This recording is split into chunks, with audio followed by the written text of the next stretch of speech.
So, given the latest update on CUET, what do you think changes with regards to the approach towards the entrance? Because we have domain specific subjects, we have a general aptitude, we have a separate section for language. So, how, in your opinion, does a student's strategy or approach change towards how he or she would look at entrances? Strategy तो I guess same ही रहेगी, बस sections अलग अलग हैं, जो भी है मतलब उनका नाम अलग अलग है बेसिकली.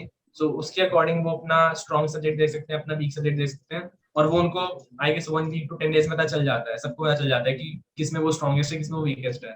सो वहाँ पे उनको फिर वहाँ पे वर्क करना है. जो स्ट्रॉन्गेस्ट है उसको तो एज सच देखने की जरूरत नहीं है, वहाँ पे थोड़े बहुत क्वेश्चन प्रैक्टिस करते रहो रेगुलर, और जो वीकेस्ट है उस पर थोड़ा सा वर्क करके अगर इंप्रूव कर सकते हो तो उस पर इंप्रूव करने की ट्राई करो, एंड जो मिडल में है उनको अपना स्ट्रॉन्ग पार्ट बनाने की ट्राई करो. एंड आई गेस कुछ जैसे हमारे बैच में भी ऐसे था कि कुछ लोगों ने, जैसे मैंने पर्सनली पूरे साल बोर्ड्स पे एंटायर फोकस दिया, and then I was planning कि बोर्ड्स एक बार थोड़ा सा लाइट हो जाए, तब I will focus on entrances. But इस टाइम भी कुछ ऐसे लग रहा है जैसे कि बोर्ड्स की वेटेज बिल्कुल ही कम कर दिया है. बट आई गेस जो डोमेन स्पेसिफिक सब्जेक्ट्स वाला पोर्शन इंट्रोड्यूस किया है CUET में, that is very much beneficial for those who were studying for boards through out the year. हाँ भाई, करेक्ट. क्योंकि सब्जेक्ट में अगर MCQ आ जाते हैं तो डज नॉट मीन कि सब्जेक्ट इजी हो गया है, वो MCQ भी उतने ही ट्रिकी हो सकते हैं जितने 5 मार्कर क्वेश्चंस हो सकते थे. MCQ टफ भी हो सकते हैं, बल्कि राइट, थ्योरी में तो लिख सकते हैं, MCQ में तो टिक क्रॉस का सीन है. आर या पार होता है MCQs में, थ्योरी में स्टेप्स के मार्क्स मिल जाते हैं, बट MCQ में सही या गलत. तो इन दैट टर्म्स जिनको भी बोर्ड्स की वेटेज 0 करके ऐसे दिखाई जा रही है न्यूज, बोर्ड्स छोड़ दो अब तो बिल्कुल एंट्रेंसेस पे ही फोकस कर लो, तो वो आई गेस कहीं ना कहीं सबका वेस्टेड पर्सनल इंटरेस्ट है जो भी इतना जो ये बोल रहे हैं. एंड जो डोमेन स्पेसिफिक सब्जेक्ट्स है आई गेस उसकी भी काफी वेटेज होगी, एंड उसके बिना तो आई गेस कोर्स में एडमिशन ही नहीं मिलेगा. जब तक आप डोमेन स्पेसिफिक सब्जेक्ट्स क्लियर नहीं करते तो आपको कौन से कोर्स में एनरोल करना है ये यूनिवर्सिटी को कैसे पता लगेगा कि आपका एप्टीट्यूड उस सब्जेक्ट में है भी या नहीं. करेक्ट. एंड प्लस वो भी है कि जो 11th क्लास में पढ़ा है वो कॉलेज में दोबारा फर्स्ट ईयर में वही पढ़ना है आपको, तो वहाँ पे अगर नहीं पढ़ोगे तो फिर मतलब प्रोफेसर इतना ज्यादा नहीं पढ़ाते डीप में जितना स्कूल के टीचर्स पढ़ाते हैं. राइट. तो अगर वहाँ से नहीं पढ़ रखा तो फिर यहाँ पे प्रॉब्लम होगी बहुत कॉलेज में. Right.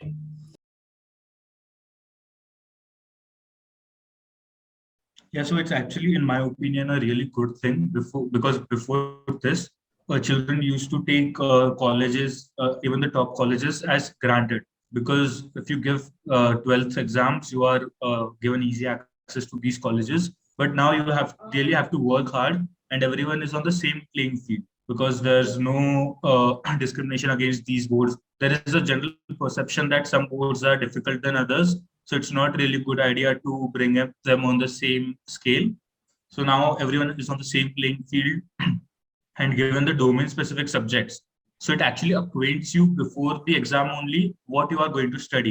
So it's because most entrance exams till now only focused on quants and verbal ability and had nothing to do with the course in it. So this actually brings the children the prior experience they need for what they are going to learn, and they can very well decide beforehand that if they want to pursue that or not. Right. As for DU-JAT, also many science students were studying accountancy for the first time when they got into the course, and then they had no choice.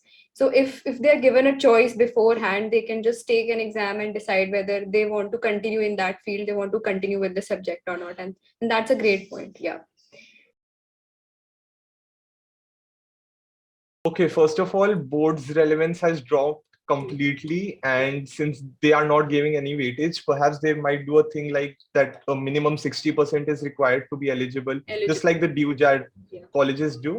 So yeah, they might do that sort of thing, but frankly, boards ki sari izzat has gone to mud, and no one is going to be, stressing about over the boards anymore. And that is a very good thing in my opinion, because that kind of stress just gets to you so much. The 12th, the whole year has been, building up to the board exams. They will define your life, and that is not the case. That is so not the case. Even if you get admission in a mediocre or a below average college, if you put in the efforts, if you build your learning, if you have a strong base, and even if the college can't do that much for you, you can do a lot for you that you do not know. You can't depend on the college for everything.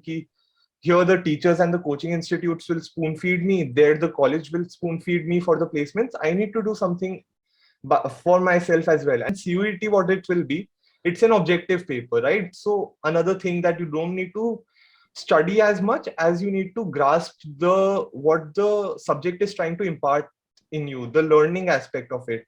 When you see the language papers, right? So what is that asking of you? You can't study a book and learn and, memorize something for that. That will just happen. And that is good that the CUET has an exam pattern like that, because entrance exams like CAT and GMAT also have a decent weightage to the language ability of it. Yeah. So I think the UGC is doing quite good by setting about a paper in this pattern, and they're not dissipating the subject's importance completely. They have 6 papers that you can do, and and the syllabus will be from NCERT. So you do need to read the book. Aise nahi hai ki kitabein chhod ke, full year you can just enjoy. So that is not the case. And plus they've given the colleges an option that you can do a general test for the course as well, right? So they have put all these measures in place so that there is a more complete complete measure of testing the students' learning.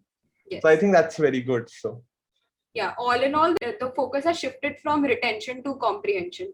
So jitna better aap comprehend karoge, utna better you will be able to tick those MCQs. And as per me, domain specific subjects, although NCERT syllabus hai, but a deep understanding of the subject would be required, because MCQs can be very tricky at times. Yes, they will definitely try to be creative with the MCQs. They'll not completely let you go that will making a completely easy paper. It's not going to be a complete piece of cake. But yeah, you'll need to have a deep understanding, and that is what they want, that you understand the subject. Aisi ratta maar ke na chale jao. So yeah, that is a good thing on their part. In my opinion, it does not change things much. If you are preparing for DU-JAT, then obviously you'll be able to crack CUET with your class 12 preparation. So what CUET has done, it has combined both DU-JAT and your class 12 boards. So now students will be tested on a broader range of topics. So I think it is a more holistic way of evaluating students. So definitely this year, the quality of students will improve coming to DU. Since people target both boards and entrances, they tend to form a balance between the two things. I don't think so strategy बहुत ज़्यादा change होनी चाहिए. If someone used to, prioritize boards over one thing, like I did, I prioritized the board exam prep all year long. That can be a problem. You have to, make a balance of two, because there is a general test which has this English, verbal ability and everything, logical, quants, everything. But there are such subject-specific tests which are completely out of the class 12 syllabus. Right. So I don't think so there is a much change in the strategy. I really think it's a balanced approach, because then people would just not study for class 12 and uska koi sense nahi banega 12th rakhne ka. Right.